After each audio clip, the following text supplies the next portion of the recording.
called 20,000 Leagues Under the Sea, a once beloved opening day ride at the park, and one that ultimately closed in the 90s and mysteriously sat abandoned for years. So today, let's take a both metaphorical and literal dive into the story of this highly requested topic, hear from a cast member who actually worked at the attraction, and find out why it was ultimately left abandoned.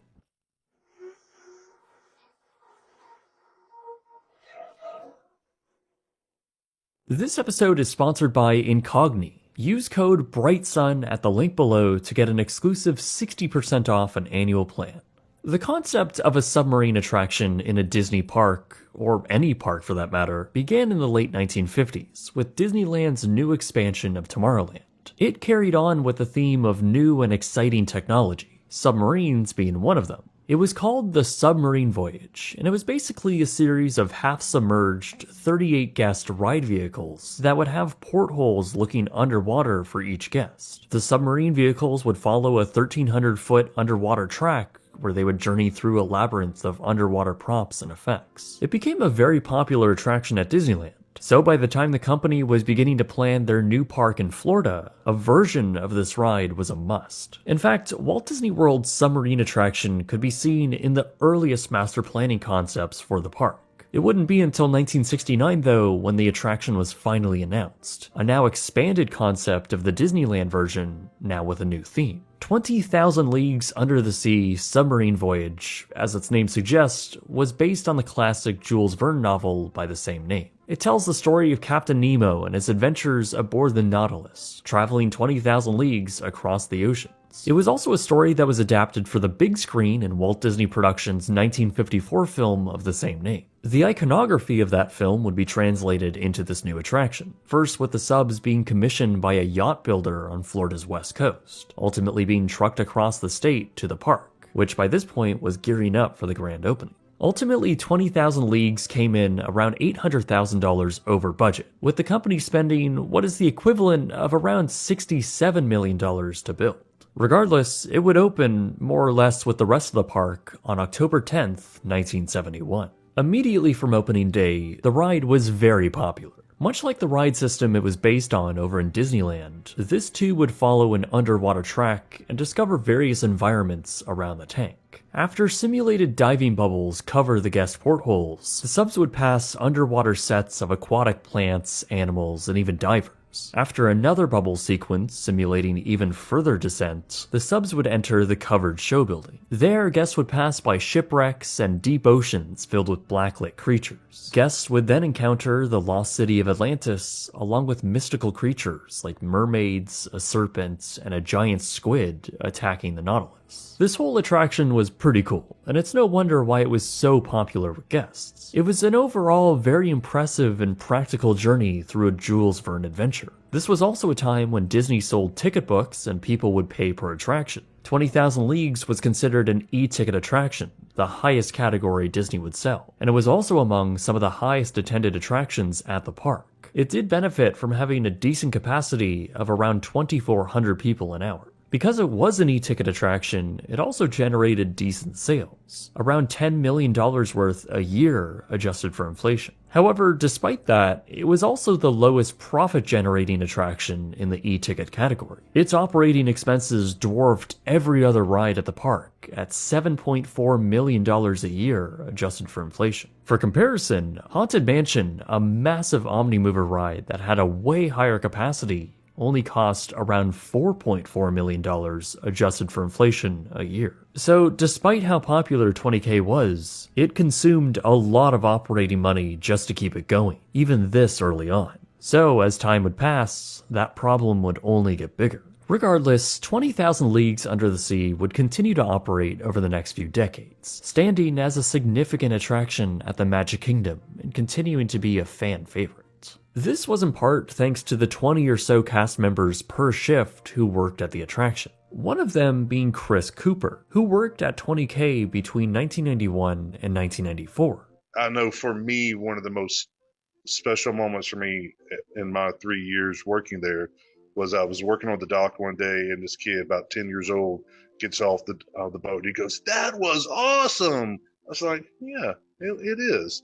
So I think for a certain age where you can still focus on the magic, then yeah, it was a very magical experience. I just like to think that maybe someone stepped off that ride and decided they wanted to be a marine biologist or some sort of engineer. And wow, we can do that. Man can do that. But I know in my time there in the early mid 90s, there's so many people that got off the sub and said, "Oh, that's so fake. You can see the wires, blah blah blah." So, as the 90s rolled in, the attraction was still suffering from high operational costs, perhaps still the highest in the whole park. The ride was now 20 years old, and the more it aged, the more it took to keep it going.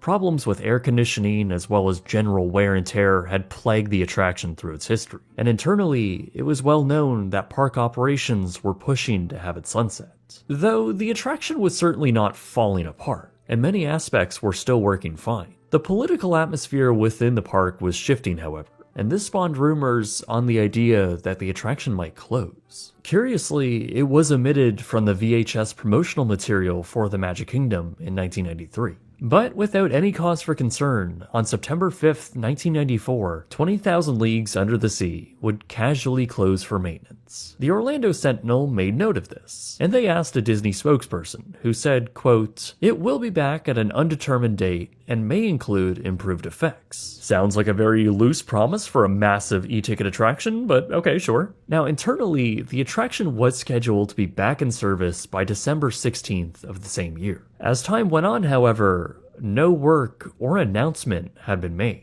Instead, the lagoon was left untouched, with the submarines parked in a staggered configuration around the track. But then news finally came, with Disney Parks president Al Wise stating that the attraction would return for the summer of 1996. He said that guests should expect the same attraction, specifically saying, quote, "We will go through and do a rehab and add a few surprises." But shortly after this, the renovation was apparently scrapped. Internally, it was thought to have been too complicated and costly to perform. Though that is a little strange, because the entire attraction received a major rehab just 6 years prior. Again, a Disney spokesperson said that they would weigh their options, sort of leaving the attraction's future open-ended. But already, semi-permanent changes were being made. First, with clearing out the switchback queue area and using the load canopy as a meet and greet area called the Fantasyland Character Festival. The Nautilus submarines had also been cleared away from guest view, and canvas canopies with fake foliage had been hung over the rock entrances into the show building.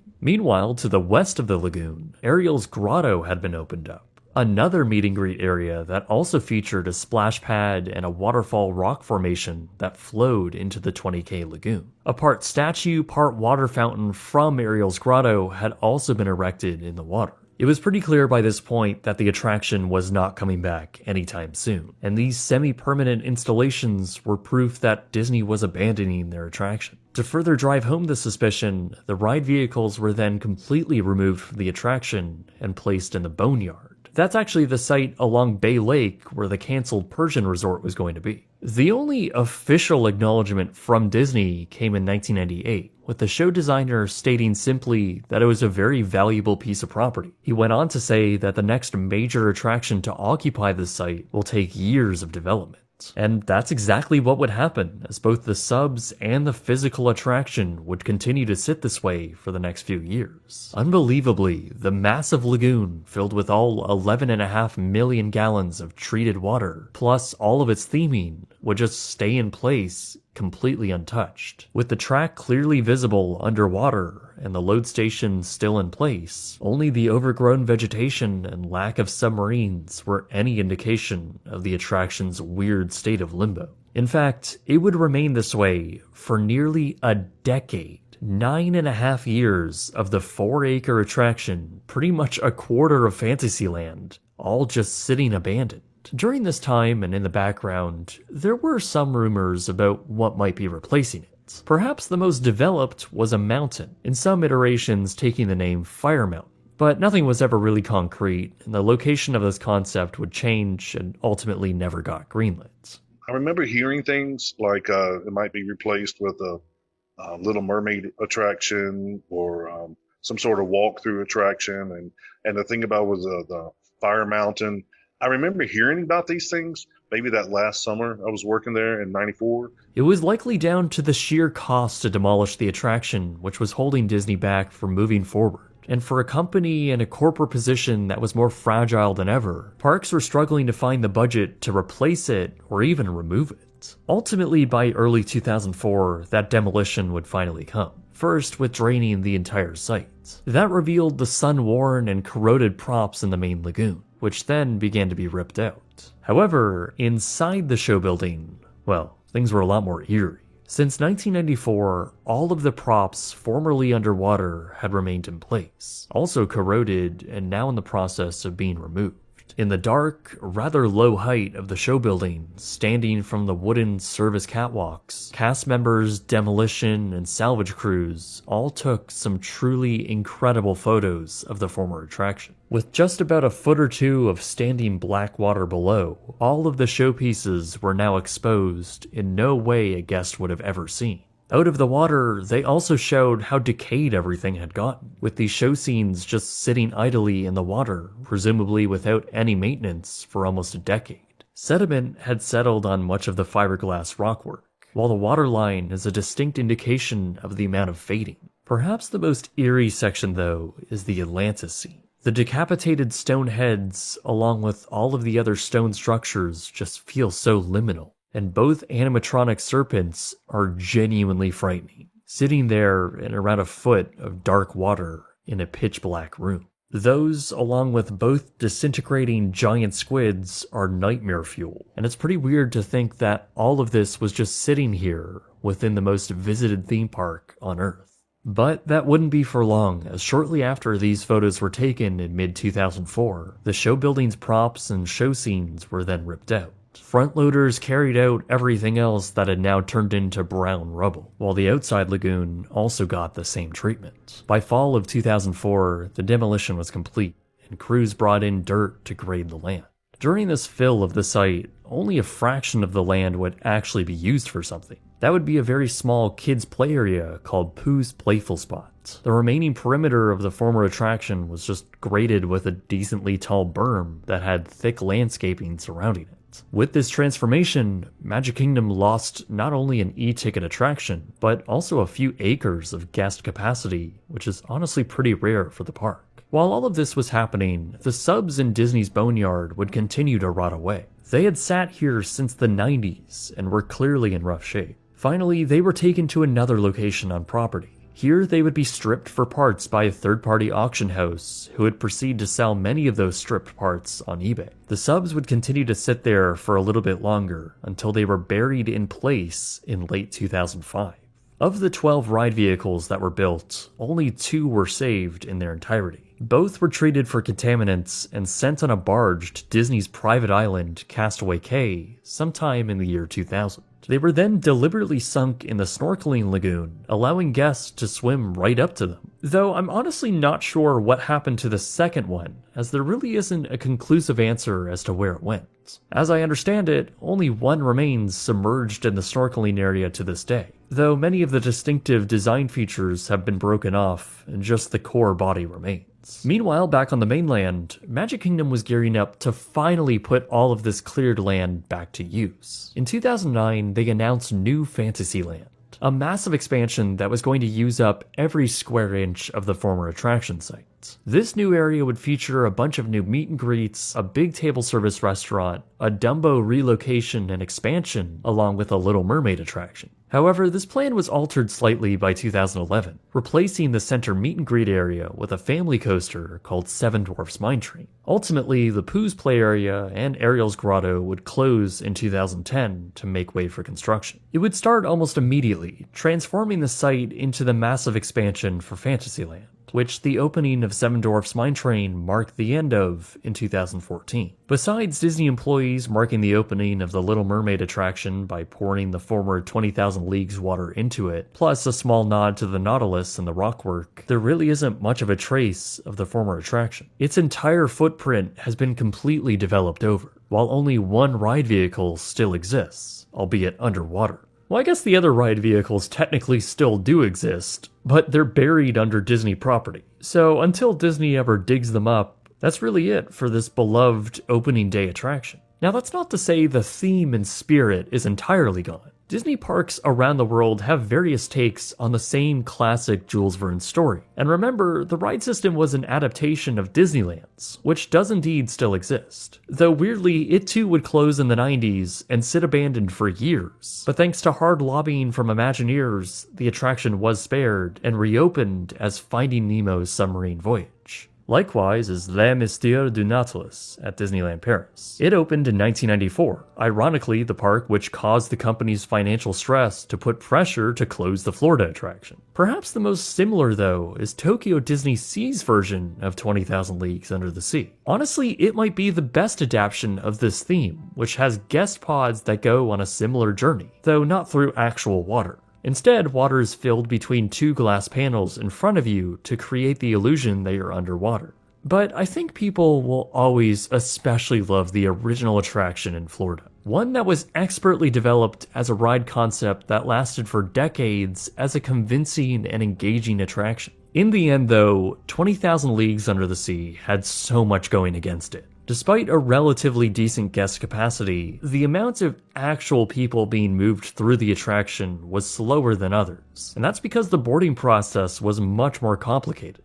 Guests needed to descend down a narrow and steep set of stairs into the sub, and that took time. Obviously, this would also not make it ADA compliant in the years later. This often caused long lines to form with low hourly guest capacity. This was also an attraction that dealt with real elements. It had real treated water, both with props and moving vehicles in it, all of which would need to be serviced. If a prop or section of track needed minor attention, you couldn't just drain the whole lagoon. You had to send down qualified divers to make those repairs. I'm not going to say it was falling apart, but obviously the subs were exhibiting some wear, some age. They're a boat that's in the water 24/7. All of this, of course, was very expensive. Even from day one, it required the most financial resources out of any other attraction in the park to keep it going. And while we don't know for sure, we can make an educated guess that cost only rose as both the ride system and vehicles aged. And those vehicles were also problematic, with sporadic air conditioning problems and diesel engine issues, since these were propelled by their own onboard power. Guests also reported minor leaks in the hull, and over the years, the tracks became bumpy.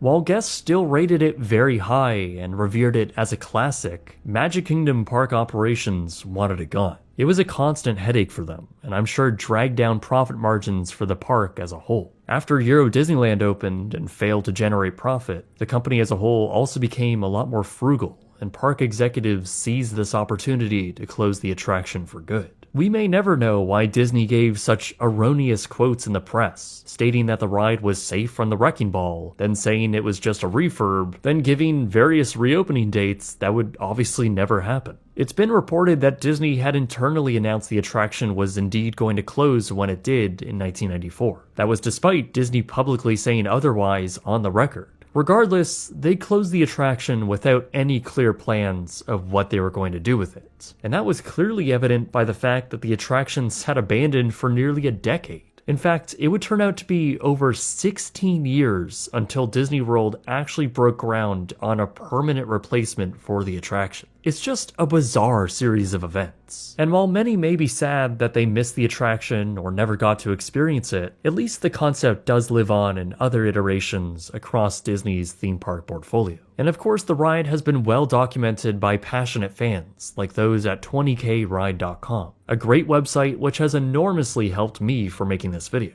Perhaps all that's physically left of the attraction is a good metaphor for its story. An attraction that stayed above the water for all of its years operating, only for it to finally sink for good. Though in this case, it's now only 85 leagues from where it started.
It's from an attraction